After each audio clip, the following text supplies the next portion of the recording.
Today and across the fence, the University of Vermont raises the roof on a new facility straight from a kit. We're going to learn how this out-of-the-box approach will help support the research that benefits Vermont. Good afternoon and thanks for joining us. I'm Judy Simpson. The Horticulture Research Center at UVM is expanding its research capabilities. The center has added a new facility that provides a controlled environment for research and for an expansion of the growing season. Across the fence's Keith Silva has our story. A new building is going up at the University of Vermont's Horticultural Research Center in South Burlington. Now, it's not as grand as some UVM buildings, but it speaks to the student and the do-it-yourselfer in all of us. It's a kit. It's designed so that you could, as a farmer or as a homeowner, you could put it up yourself.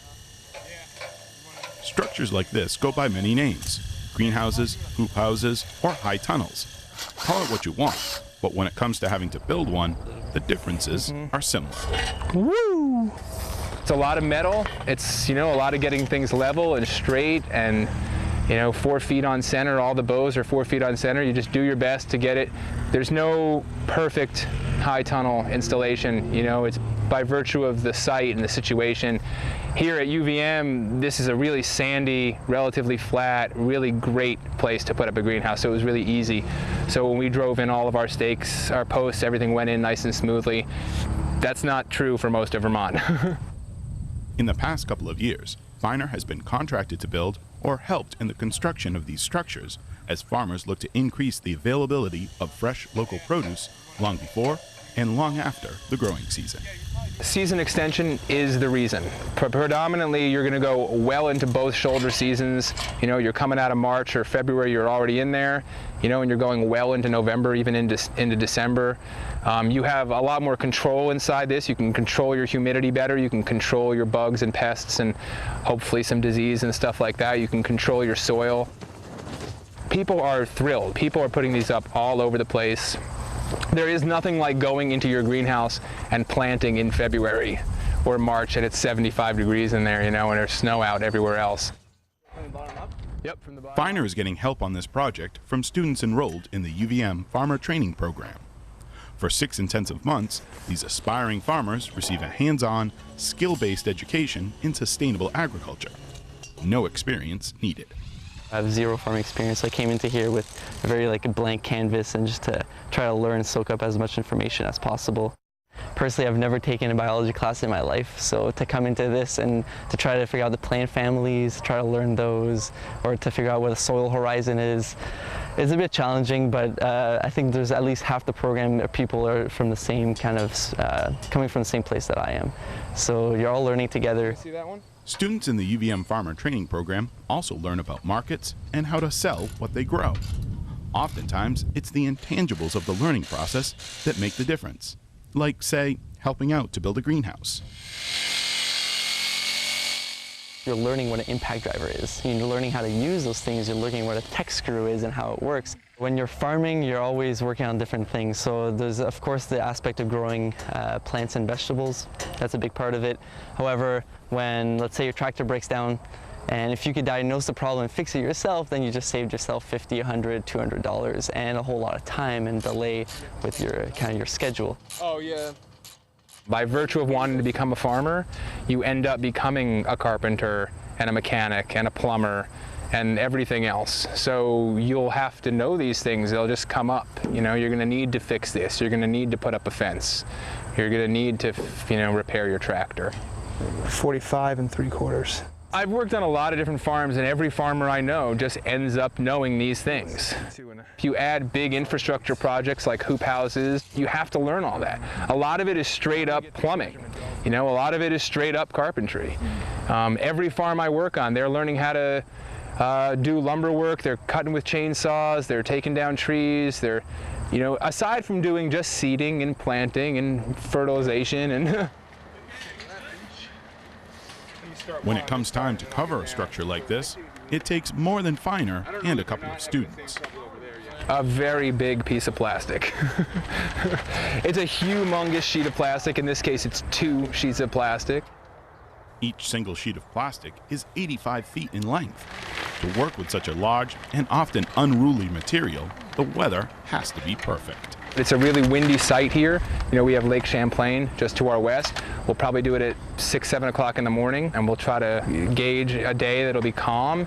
And we'll come and we'll pull it over relatively quickly, and we'll lock it into place, and we'll pull it a little tighter and lock it into place, and pull it a little tighter and lock it into place. We get that first sheet pretty much squared and tied down where we want it, and immediately we'll come over with the second one, which will slide a little easier right over the top. This project is an out-of-the-box approach that helps teach the next generation what it means when someone says, "I'm a farmer." In South Burlington, I'm Keith Silva with Across the Fence.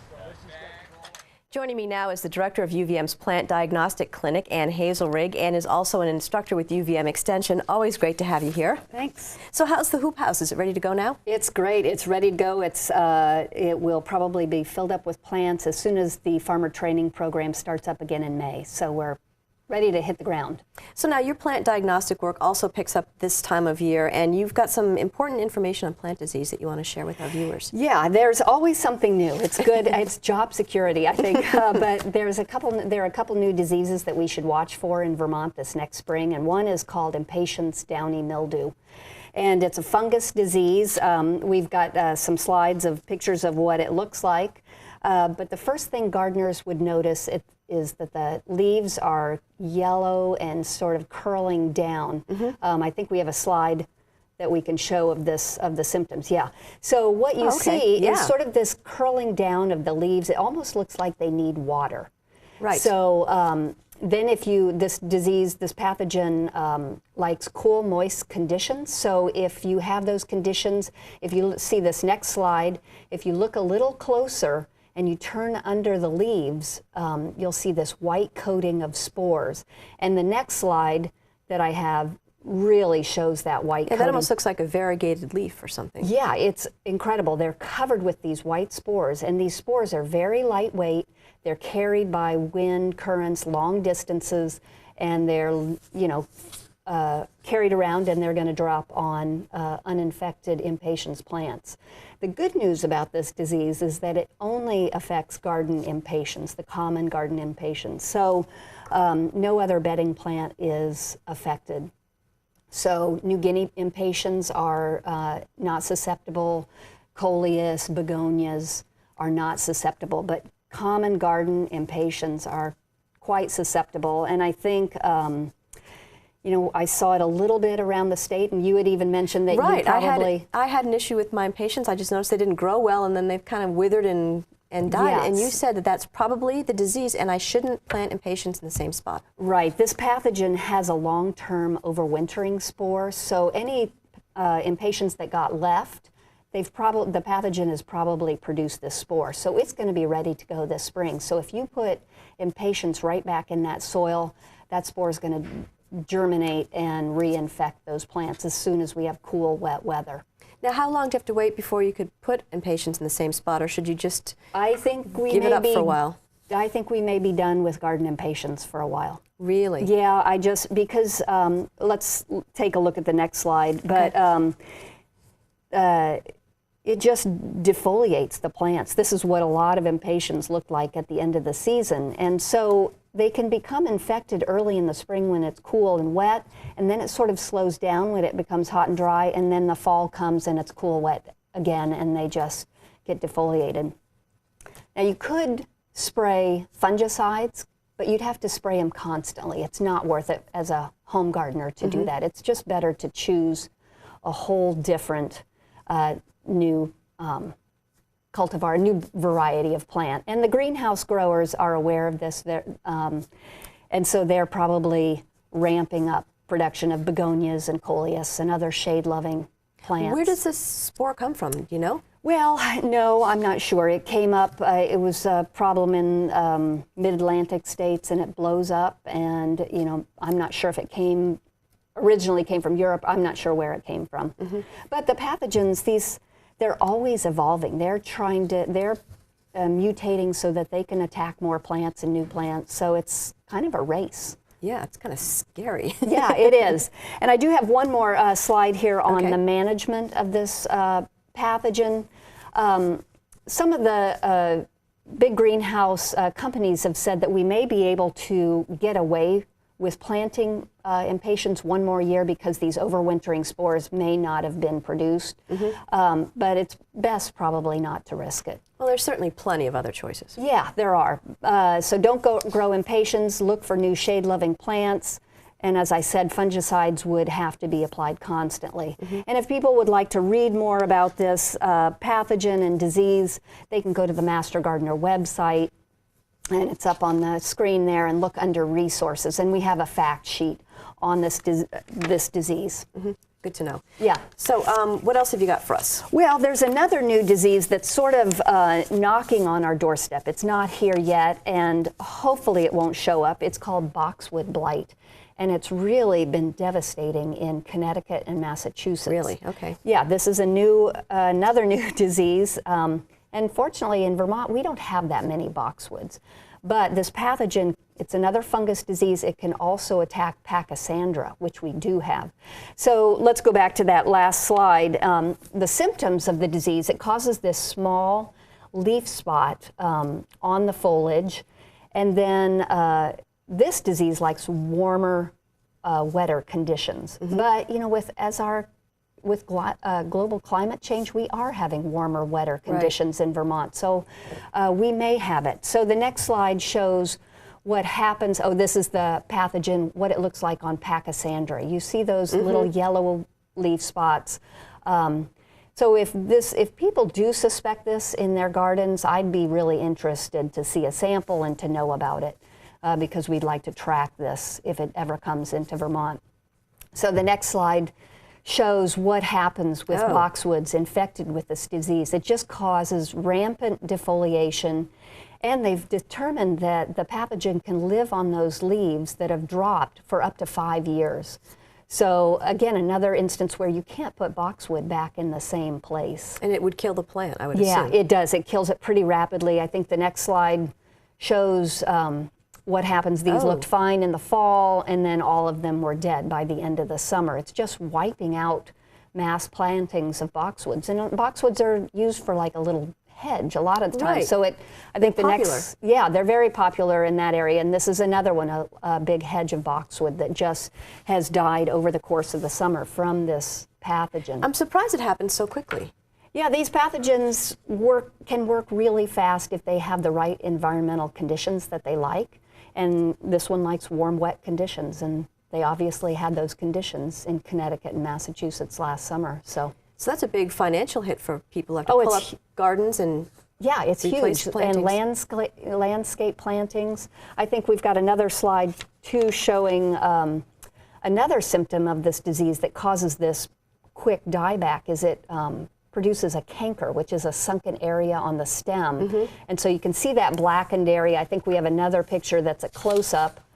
So that, really speeds the defoliation and the death of the entire plant. I think I have one more slide showing, and this is what they're doing in Connecticut and Massachusetts. They're just yanking these things up because they just can't keep up with this pathogen. And there's nothing that you can spray on it that's going to... No, I don't think no. There may be fungicides, but again, it's something that you would have to apply constantly, so it's not worth the expense or exposing yourselves to pesticides. So hopefully this won't show up in Vermont, but I would be very interested. I would hope people would look on their boxwoods this summer, and also their Pachysandra. I know the nursery people are watching for this also, so I'd be very interested if they do see symptoms. They're welcome to send them in and have us check it out. And so what should people do if they suspect that there's something going on with their plants? Obviously, you have a website and people can look up various issues that are going on. Right. The first place to start for home gardeners would be the Master Gardener helpline. Start there. Commercial growers can come right to me in the plant diagnostic clinic. But the first place is this Master Gardener helpline, a toll-free number that any home gardener can call across the state and let the Master Gardener know that they suspect this. They'll probably ask for them to send in a sample, and then we'll take a look at it. So always something to keep an eye on in the garden. Yeah, always. Always. Well, thanks a lot for joining us, Ann. You're welcome. That's our program for today. I'm Judy Simpson. We'll see you again next time on Across the Fence. For a video copy of today's program, call toll-free 1-888-ATF-3430. Across the Fence is brought to you as a public service by University of Vermont Extension and WCAX-TV.